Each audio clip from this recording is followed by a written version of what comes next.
Bonjour à tous. Nous autres, hommes libres, pardon, cultivons le fantasme de la conquête depuis la nuit des temps. Conquête des terres, conquête des sommets, conquête des cœurs. Nous nous berçons de grandes ambitions. Monter l'entreprise audacieuse, parcourir la planète, peut-être même redéfinir les règles d'un domaine artistique ou scientifique. Bref, nous aspirons à nous dépasser, à marquer l'histoire. Prenons un individu lambda. Appelons-le Alex. Il est encore jeune, plein de fougue et de rêves. Il bosse pour payer son loyer, mais dans un coin de sa tête, il se voit déjà grand aventurier ou créateur de génie, multipliant les projets et les défis. Seulement un jour, Alex rencontre la femme de sa vie.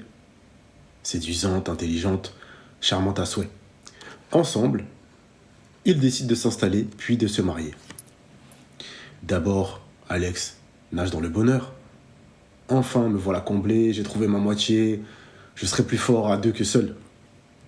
Cependant, au fil des mois, l'ambiance change subtilement. Fini les sorties nocturnes et les week-ends improvisés. Place aux discussions sur le remboursement du crédit, l'organisation du ménage, les projets d'enfants. Sans le réaliser pleinement, Alex glisse doucement vers une routine où l'aventure et l'audace n'ont plus leur place. Est-ce inévitable ? Le mariage serait-il cette institution subtilement castratrice qui, sous prétexte de stabilité, coupe les ailes de l'esprit conquérant ? Entre obligations financières, injonctions sociales et volonté de sécurité, souvent symbolisée par le souhait féminin d'un foyer solide, l'homme se retrouve-t-il condamné à s'assagir, à troquer ses rêves contre un confort domestique ? Voilà la question sur laquelle nous allons nous pencher avec la lucidité cynique que nous ont léguée des penseurs tels que Nietzsche, Machiavel ou Schopenhauer. Préparez-vous, messieurs, car ce qui suit n'a rien d'un conte de fées. Revenons à Alex. Dans sa jeunesse, on l'a encouragé à viser la lune. Ses professeurs admiraient sa créativité, ses parents lui disaient « Mon fils, tu peux tout devenir si tu aimais du cœur ». Et puis, voilà qu'une fois marié, tout le monde semble lui dire « Maintenant, sois sérieux, tu as une famille à nourrir, des responsabilités à assumer. Les extravagances, c'était bon quand tu étais célibataire. » Bref, la société exige de lui une mue complète, quitter la légèreté de l'oiseau pour endosser le costume du bourreau de travail régulier et fiable. Que se passe-t-il concrètement ? Les factures débarquent, les traites du crédit immobilier s'accumulent, il doit prévoir de l'argent pour les couches du futur bébé ou les frais de scolarité. À chaque nouveau poste de dépense, un pan de ses rêves meurt un peu plus. La voix intérieure qui le poussait à tester une nouvelle voie professionnelle ou à prendre une année sabbatique pour voyager s'éteint sous le poids de l'argument imparable. Mais comment vais-je payer le prêt ? Et cette transformation n'est pas uniquement imposée par sa partenaire, elle est surtout dictée par les normes sociales. Un mari responsable ne peut pas se comporter en adolescent égoïste. La pression morale est partout. Parents, voisins, collègues, tout le monde s'attend à ce qu'un homme marié devienne respectueux des conventions. Il doit penser à la famille, à la stabilité. Autrement, la rumeur gronde. Il n'est pas fiable. Il fait passer ses lubies avant sa femme et ses enfants. Imaginez les regards réprobateurs s'il explique. J'ai décidé de tout plaquer pour vivre un an au Népal et tenter d'escalader l'Everest. On le traiterait d'irresponsable, de futur divorcé, voire de père indigne, s'il a des enfants. Ainsi, la société collabore à la mise sous tutelle de l'esprit de conquête. Ce n'est pas seulement la femme qui castrerait le mari, c'est tout un système de valeurs. Mieux vaut la sécurité du couple et du foyer qu'une quête exaltée au risque d'échouer. Machiavel, dans Le Prince, souligne l'importance de la prudence et de la stabilité pour diriger un État. Mais l'individu, quand il n'aspire pas à gouverner un État, peut s'aliéner au point de perdre toute audace. Dans une étrange inversion, on applique à lui les principes d'un dirigeant sage, alors qu'il aurait pu choisir la voie d'un conquérant inspiré. Prenons Salvador Dali, personnage excentrique et visionnaire. Sa rencontre et son mariage avec Gala ont certes nourri son art, mais la dynamique de couple, très forte, a aussi transformé son style et son mode de vie. Certains critiques estiment qu'il a perduré dans une certaine excentricité, mais qu'il a fini par se reposer sur l'image que Gala gérait autour de lui, abandonnant certaines pistes plus radicales. Autre exemple plus discutable. Napoléon Bonaparte et son rapport à Joséphine. On sait à quel point il tenait à elle, mais ce mariage n'a pas empêché l'érosion de sa puissance personnelle et politique, même si d'autres facteurs ont contribué évidemment. À force de vouloir concilier la vie de couple et les exigences d'une ambition démesurée, on pourrait dire qu'il s'est entêté dans des choix contraires à la prudence. À l'inverse, un Picasso, bien qu'il se soit marié et remarié, n'a jamais vraiment laissé sa flamme créatrice se faire dompter par la routine conjugale. La différence ? Il est resté aux yeux de sa partenaire cet homme insaisissable, pas tout à fait domestiqué. Cela ne veut pas dire qu'il fut un bon mari, mais son œuvre n'a pas cessé de s'enrichir jusqu'à un âge avancé. Un cas atypique où l'homme a su imposer, sans trop de compromis, la primauté de ses passions. Mais c'est l'exception qui confirme la règle. La majorité finit bien plus rangée. Reprenons la figure classique, sans nier qu'il existe 1000 variations.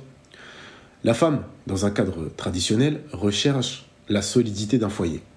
Elle veut construire un univers stable, protecteur, sécurisant pour les enfants et pour elle-même. Rien d'illégitime là-dedans, bien sûr. Mais il faut admettre que cela entre souvent en collision avec l'élan de conquête d'un homme encore avide d'aventure.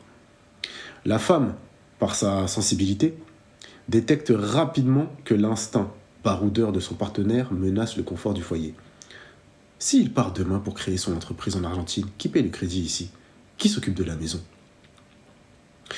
De là naît une tension entre l'homme qui, inconsciemment, rêve toujours de liberté et la femme qui renforce le cadre familial.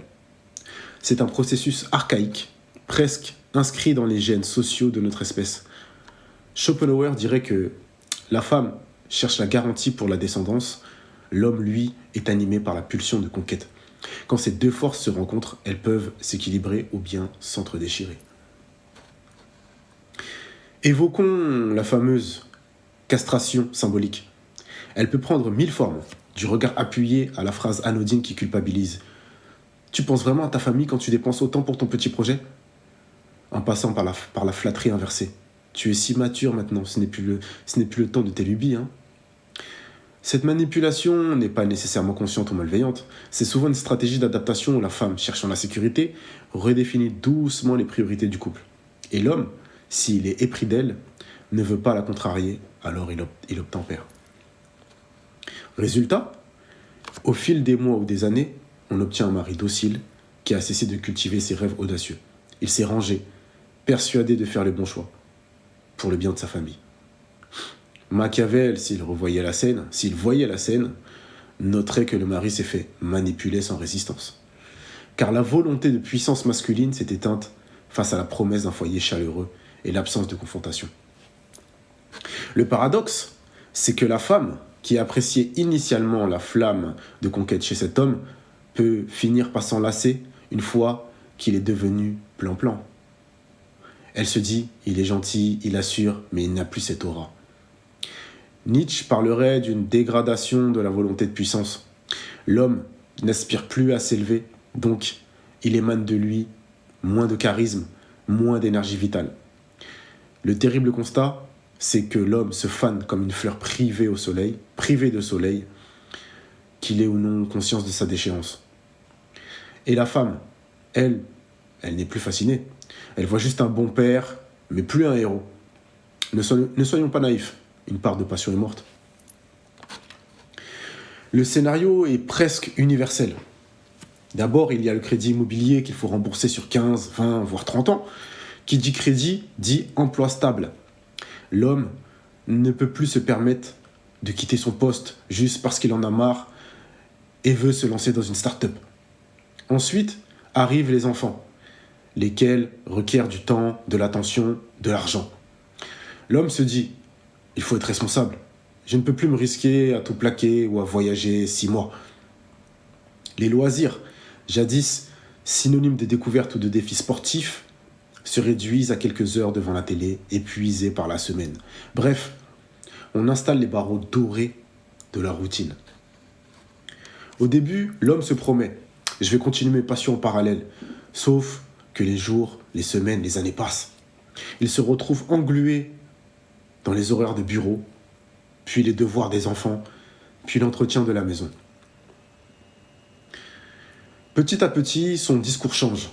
Ce n'est pas grave, je peux reporter mes rêves à plus tard. Après tout, je deviens adulte. Or, plus on se convainc que l'on agit pour la famille, plus il est difficile de revenir en arrière, car le sentiment de culpabilité est gigantesque. Si je quitte ce confort, je les mets tous en danger. Ainsi, la routine s'installe. Le renoncement aux passions s'auto-légitime. Je suis plus mature maintenant. Je ne suis plus un gamin avec des lubies. Malheureusement, ce renoncement peut ronger l'âme sur le long terme, alimentant la frustration, voire le ressentiment envers la conjointe ou envers la structure sociale entière. Bien souvent, cette dynamique de renoncement s'installe sans discussion claire. L'homme ne s'assied pas à la table pour dire « voilà, je souhaite conserver tel pourcentage de mon temps pour mes projets ». Il cède par petites touches, érodant chaque jour un peu plus sa liberté. Pendant ce temps, la femme s'habitue à ce nouvel ordre. C'est normal, il est responsable. Sans être une tyrannie manifeste, c'est une négociation muette où l'homme laisse filer son espace vital. Le résultat ? Un foyer stable, peut-être, mais au prix d'une mort lente de l'enthousiasme. La littérature fourmille d'exemples plus ou moins romancés d'hommes qui perdent la flamme après s'être mariés. Certains grands écrivains ou peintres ont vu leur productivité chuter, prisonniers d'une routine qu'ils n'avaient pas anticipée. Il arrive qu'on lise dans leur correspondance des confidences amères. Je n'ai plus la fougue d'antan, je suis devenu raisonnable à l'excès. Ce n'est pas forcément la faute de leur épouse, mais c'est le contexte matrimonial qui, combiné à la pression sociale, peut éteindre la créativité. Côté politique, imaginez un chef d'État qui se mariait pour asseoir son image de père de la nation. Trop attaché à paraître stable, il ose moins de réformes audacieuses, se confine dans une gouvernance tiède. Machiavel aurait averti, si tu perds l'audace, tes adversaires t'encercleront. Le mariage, dans certaines monarchies, servait à consolider des alliances, mais bridait la folie conquérante du souverain. Revenons à Alex, ce gars qui voulait monter une start-up dans la tech. Avant son mariage, il planchait sur un prototype révolutionnaire, dormait peu, débordait d'idées. Puis viennent l'épouse, le bébé, le crédit pour la maison en banlieue. Son emploi stable le rassure, il se dit bon, je reprendrai mon projet plus tard. Les années passent, il monte en grade, mais dans un job qui ne le passionne pas vraiment. Ses anciens potes l'invitent à lancer un nouveau concept.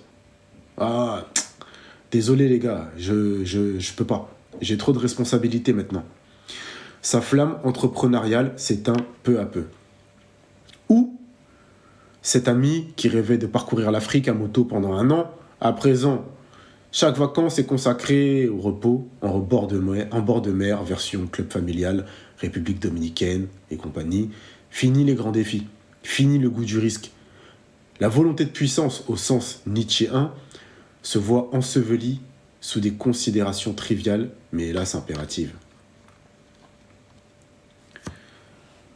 Pour Nietzsche, l'homme accompli est celui qui garde le feu sacré, la volonté d'aller plus loin ou de s'affranchir des conventions. Le mariage, dans son versant traditionnel, peut être un obstacle majeur à ce dépassement de soi, en enfermant l'individu dans des routines ou des obligations qui tuent sa spontanéité. Machiavel, quant à lui, prévient que la prudence est bonne, mais que excès de prudence mène à la stagnation. Sans audace, on finit dominé par des forces extérieures. Dans ce contexte, ces forces peuvent être la conjointe, la belle famille, la société, la morale du bon père de famille.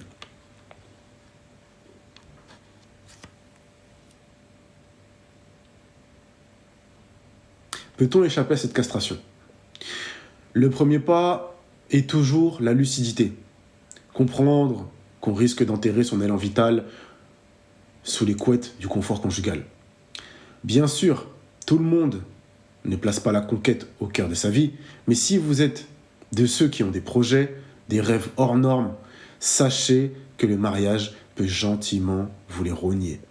Le nier, c'est s'exposer à la dissonance quelques années plus tard, lorsqu'on réalise qu'on s'est éteint. La solution la plus saine. Discuter clairement avec sa partenaire, dès le début, poser des questions. Comment puis-je préserver un espace à moi? Puis-je prendre un soir par semaine, un certain budget pour mes passions?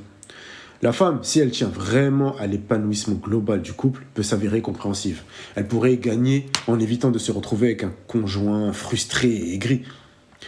Il ne s'agit pas d'être égoïste ou de prétendre fuir ses responsabilités, mais de reconnaître que l'homme a besoin d'une zone de liberté pour nourrir sa volonté de puissance.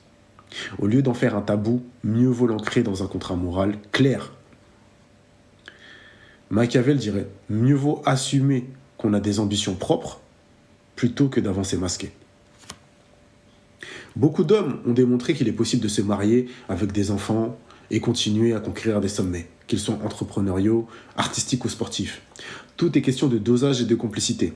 La femme, de son côté, peut soutenir l'ambition de l'homme, et l'homme peut s'assurer qu'il ne compromet pas la stabilité de base en partant dans des aventures irréfléchies.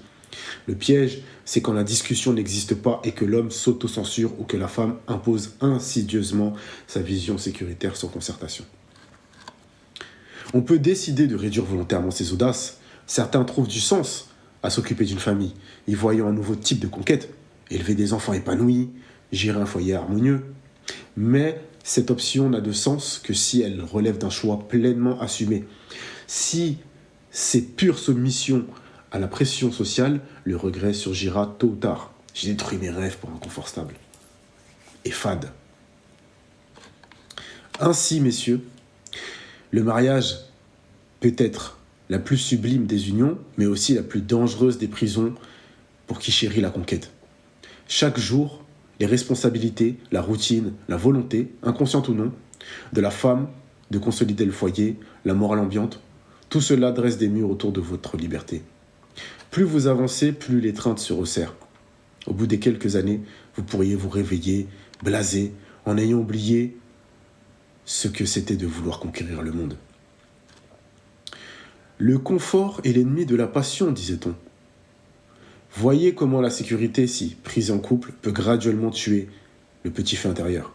On se persuade que le chemin moral normal, on se trouve des justifications rationnelles. Mais au fond, on sait qu'on a renoncé à l'aventure. Pour autant, inutile de conclure que tout mariage condamne l'homme à l'inaction.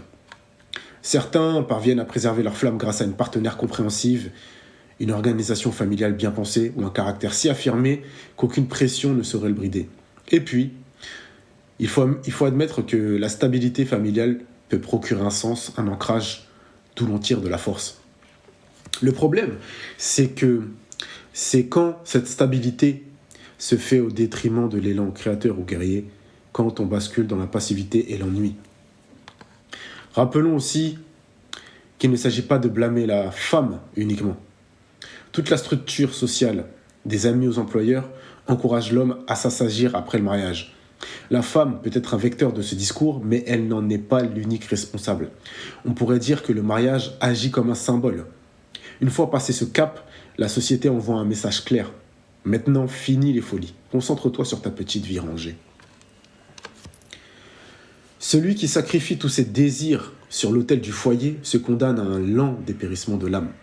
Un jour, il se lèvera sans brillance dans le regard, sans passion dans le cœur, et il se demandera « Où est passé ce conquérant que j'étais ?» En somme, réfléchissez-y avant de vous engager dans le mariage sans en mesurer la portée. Négociez, fixez vos frontières, ne laissez pas la routine vous dévorer. Car si Nietzsche nous a appris une chose, c'est qu'il n'y a rien de plus triste que l'homme qui a renoncé à se surpasser, qui a réduit sa puissance à un mince filet d'ambition domestique. Oui, on peut aimer, fonder une famille, tout en restant un conquérant dans l'âme. Mais cela demande une vigilance constante, une volonté à toute épreuve et un couple capable de tolérer la liberté. Sinon, vous risquez de perdre non seulement vos lubies, mais aussi la meilleure partie de vous-même. Bonne journée à tous.